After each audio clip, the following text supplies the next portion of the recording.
Telegram कुछ लोगों के लिए सिर्फ एक सिंपल मैसेजिंग ऐप है।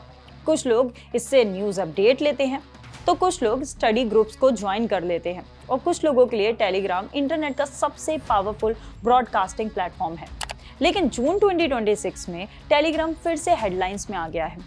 इंडियन गवर्नमेंट ने टेलीग्राम पर टेम्परेरी रिस्ट्रिक्शन जो है वो लगा दी है 22 जून तक। ये डिसीजन नीट यूजी 2026 री एग्जाम से पहले लिया गया। अथॉरिटीज का कहना ये है कि कुछ चीटिंग रैकेट्स और फेक पेपर लीक्स नेटवर्क्स जो हैं वो टेलीग्राम का मिसयूज कर रहे थे। तो सवाल ये है कि आखिर टेलीग्राम में ऐसा क्या है जो बार बार गवर्नमेंट और लॉ इन्फोर्समेंट एजेंसीज जो हैं उनका ध्यान बार बार ये खींच लेता है। और क्या प्रॉब्लम टेलीग्राम है या इंटरनेट एक बड़ा चैलेंज है? आज के इस वीडियो में हम टेलीग्राम के एक अलग साइड को समझेंगे। सबसे पहले समझते हैं कि टेलीग्राम इतना बड़ा प्लेटफॉर्म बना कैसे। टेलीग्राम को 2013 में लॉन्च किया गया था बाई पावेल डुरोव। प्लेटफॉर्म ने यूजर्स को कुछ ऐसे फीचर्स दिए जो उस टाइम वाकई काफी यूनिक थे, जैसे कि massive groups, public channels, large file sharing, cloud based access और भी बहुत कुछ। और इसी वजह से टेलीग्राम दुनिया का सबसे बड़ा कम्युनिकेशन प्लेटफॉर्म्स में से एक बन गया। लेकिन वही फीचर्स जो यूजर्स को अट्रैक्ट कर रहे थे, वही फीचर्स मिसयूज का रीजन भी बनते गए। टेलीग्राम का सबसे पावरफुल फीचर है चैनल्स। एक एडमिन लाखों फॉलोअर्स तक अपना कंटेंट बहुत ही आसानी से पहुंचा सकता है। News channel, stock market updates, educational content, सब कुछ यहाँ मिलता है। प्रॉब्लम तब शुरू होती है जब इसी सिस्टम का मिसयूज होने लगता है। Fake exam paper sellers, scam operators, pirated networks और फ्रॉड कम्युनिटीज। इस साल टेलीग्राम का नाम सबसे ज्यादा नीट कंट्रोवर्सी के दौरान सामने आया। नीट यूजी 2026 री एग्जाम से पहले कई टेलीग्राम चैनल्स पर लीक्ड पेपर, आंसर कीज और फेक क्लेम्स जो हैं वो सर्कुलेट होने लगे।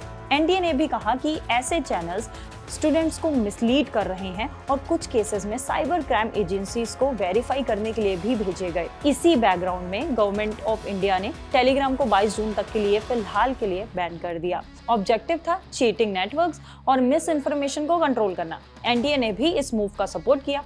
टेलीग्राम यूजर्स बहुत लार्ज फाइल शेयर कर सकते हैं, पीडीएफ, वीडियोस, स्टडी मटेरियल। ये फीचर्स जेन्युइन यूजर्स के लिए बहुत यूजफुल है, लेकिन इसी कैपेबिलिटीज का मिसयूज भी होता है। इसका मतलब ये नहीं है कि टेलीग्राम इन एक्टिविटीज को सपोर्ट करता है, लेकिन प्लेटफॉर्म की टेक्निकल कैपेबिलिटीज मिसयूज करने वालों को अट्रैक्टिव जरूर लग सकती है। वहीं टेलीग्राम का एक और यूनिक फीचर है जो काफी ज्यादा पॉपुलर है, वो है यहाँ डिस्कवर करना काफी आसान है। बहुत से पब्लिक चैनल सर्च के थ्रू मिल जाते हैं। ऐसे में अथॉरिटीज एक नेटवर्क को हटाती हैं और दूसरा सामने आ जाता है। बहुत लोग मानते हैं कि टेलीग्राम की सारी chats end to end encrypted होती हैं, लेकिन पूरी तरह से ये सही नहीं है। अब सबसे इम्पोर्टेंट सवाल ये है कि टेलीग्राम इलीगल कंटेंट को सिंपली रिमूव क्यों नहीं कर देता? आंसर है scale. Millions of group, millions of channels, billions of messages, her second नया कंटेंट जो है वो मिल जाता है। किसी भी प्लेटफॉर्म के लिए इतने बड़े स्केल पर काम करना थोड़ा डिफिकल्ट जरूर हो सकता है। और चैलेंज सिर्फ टेलीग्राम का नहीं है। Facebook, Instagram, YouTube, X, Reddit, हर लार्ज प्लेटफॉर्म को इस तरह की प्रॉब्लम का सामना जो है वो करना ही पड़ता है। डिफरेंस सिर्फ इतना है कि टेलीग्राम पब्लिक चैनल्स और लार्ज कम्युनिटीज की वजह से अलग तरह के चैलेंजेस को फेस करता है। तो क्या टेलीग्राम प्रॉब्लम है? ये सब देखकर लग सकता है कि प्रॉब्लम टेलीग्राम है, लेकिन एक्सपर्ट्स कई बार एक डिफरेंट पॉइंट जो है वो रेस करते हैं। टेक्नोलॉजी जो है वो न्यूट्रल होती है। एक ही प्लेटफॉर्म पर स्टूडेंट्स पढ़ाई भी कर सकते हैं, बिजनेसेस जो है वो रन हो सकते हैं, कंटेंट जो है वो कंज्यूम हो सकता है, और वही प्लेटफॉर्म पर क्रिमिनल्स जो हैं उसका मिसयूज करके कई तरह की फ्रॉड एक्टिविटीज भी कर सकते हैं। नीट कंट्रोवर्सी ने एक बार फिर से टेलीग्राम को स्पॉटलाइट में तो ला दिया है, लेकिन चीज़ों को समझना बहुत ज़रूरी है। वैसे आपको क्या लगता है, क्या गवर्नमेंट को ऐसे प्लेटफॉर्म पर और ज़्यादा स्ट्रिक्ट एक्शन लेना चाहिए? कमेंट करके ज़रूर बताइए।